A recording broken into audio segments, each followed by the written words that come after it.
Federal debt is now soared above 100% of GDP. It hasn't been this bad since the 1940s, and it's getting worse with each passing day. I'm going to dissect a recent Wall Street Journal article all about it. Stick around.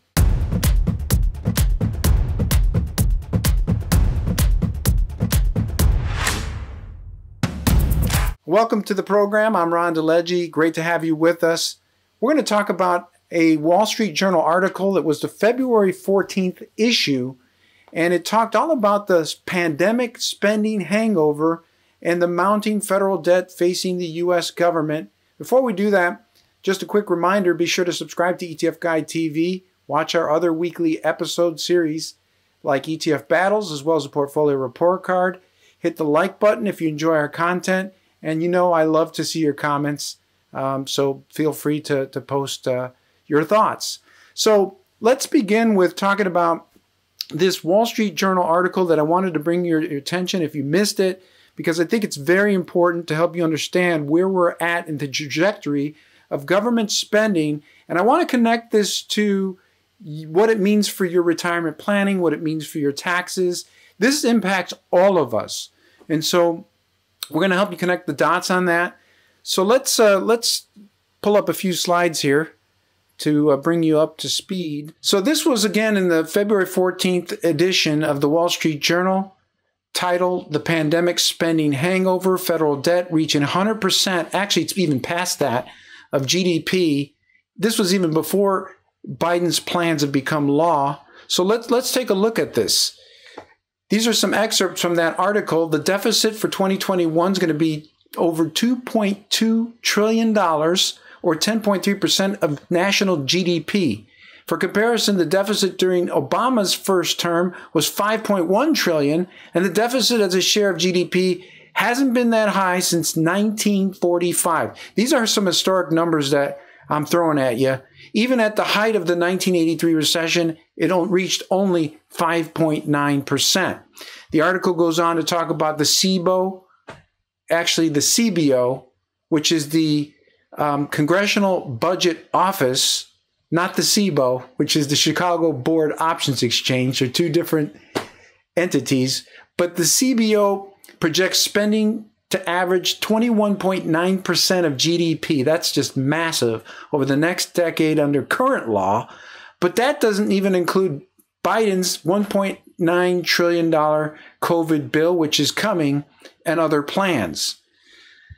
The article goes on to say mandatory outlays on Social Security, Medicare, and the like make up 75% of the budget, and reforming those programs has proven to be politically impossible. Absolutely correct and absolutely true.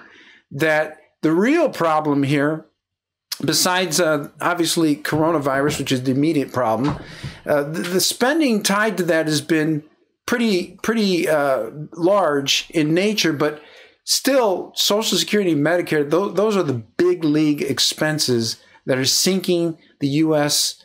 government's fiscal ship.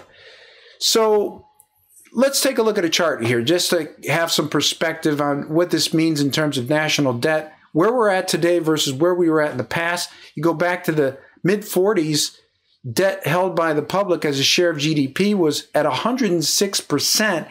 Now we're at 102%. This is based on 2021 estimates. So we're close to reaching World War II levels. And it's just amazing how history is repeating itself all over again. Of course, there's a lot of big differences between now and then. I'm going to give you some context in terms of what this means for tax rates right now, tax rates going into the future, and how to prepare yourself from the coming tsunami of higher tax rates. Because that's the only way that the U.S. government's going to be able to pay for all this. They can't borrow their way out of this problem. They certainly can't spend their way out of this problem. And that leaves them with really two unappetizing choices. You either cut spending, which they haven't done, they're continuing to accelerate spending, or you raise revenue, which is through tax increases. The true national debt figure, by the way, is not $27 trillion. That's the headline figure.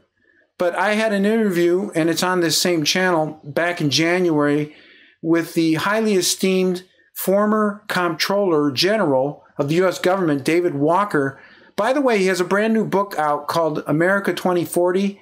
I highly recommend you pick up a copy. It's available on Amazon.com. But I posed this question to him. I said, what is the true national debt figure? He said it's 4 times worse than the national headline figure of 27 trillion. So that puts you over $100 trillion in total debt obligations. The problem with all of this mounting debt is what's it going to cost, or what's it costing to service all this debt? The Peterson Foundation estimates that it's going to be almost $6 trillion in interest cost alone. Interest cost alone, almost $6 trillion over the next 10 years. These are some big, big numbers. Your calculator doesn't even keep these numbers. This helps us to understand this next slide for perspective on just how much of a burden Social Security and Medicare are relative to the rest of the federal budget, which is just about $3 trillion in size. You look at Social Security and Medicare, you're over $100 trillion. And so this is what's contributing to the massive multi-trillion-dollar budget deficits that we're seeing now and that will continue into the future. So the big question is, how high will U.S. income tax rates need to go to pay for this $100 trillion plus in accumulated debt and unfunded obligations? Well, before we answer that question, we need to understand history. And I have to give you some historical perspective, because if we go back to the 1940s, which is where we're at in terms of debt to GDP, you'll notice that the highest bracket in terms of marginal income tax rates was 94%. For every dollar you earned past $200,000, you were taxed at a 94% rate, which is pretty ungodly. Now, fast forward to today, the top rate is 37%. So how does 37% compare to 94%? Those of you in the 37% bracket that are complaining, well, about your taxes being too high, well, you know what? They're not too high compared to where they were historically speaking. And so the question then becomes, where are tax rates headed? Forget about what they are right now. Where are they headed in the future, given the fact that we've got these massive multi-trillion-dollar liabilities staring at us? How is the government going to pay for all this? Well, David Walker, who, again, has a lot to say about this. There's nobody out there that knows this better than him. He knows the finances of the government, and he has studied it for a long time. He told me, quote, tax rates are the lowest they're ever going to be in our lifetime. They're going up, and they're going up significantly. I know this is not what you want to hear. It's not a nice, wonderful story, but it is realistic, and I have to bring it to your attention so that we can prepare for what's about to come. So what is your plan for removing yourself from the coming tsunami of higher tax rates? Do you even have a plan?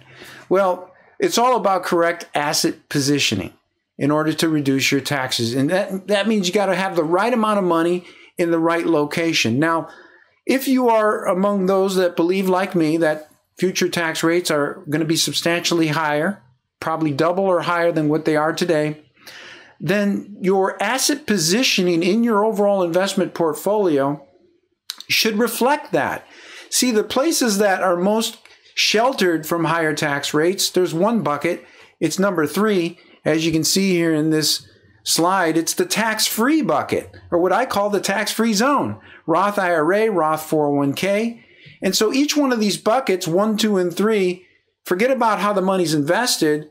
These are the only 3 places that money, whatever it's invested in, whether it's cryptocurrencies or individual stocks, ETFs, mutual funds, whatever, venture capital, these are the only 3 places where that money can be parked from a tax perspective. So where do most Americans have the bulk of their assets and net worth stored? It's in bucket number 1 and bucket number 2, the taxable and the tax-deferred buckets, which are the most at risk for higher tax rates.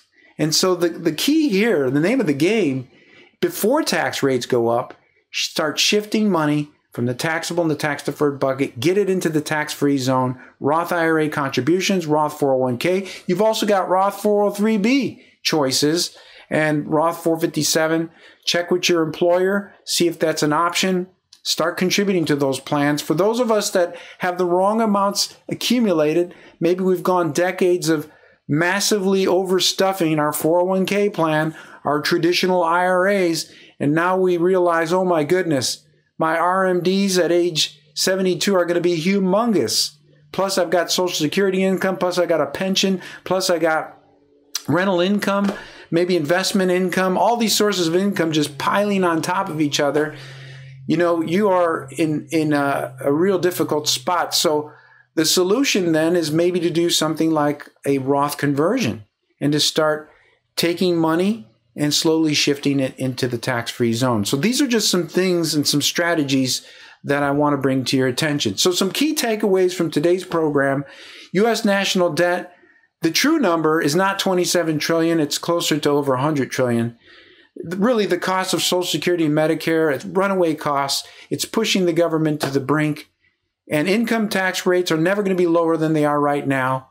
We're already going to probably face a small spike for those of you making $400,000 or more.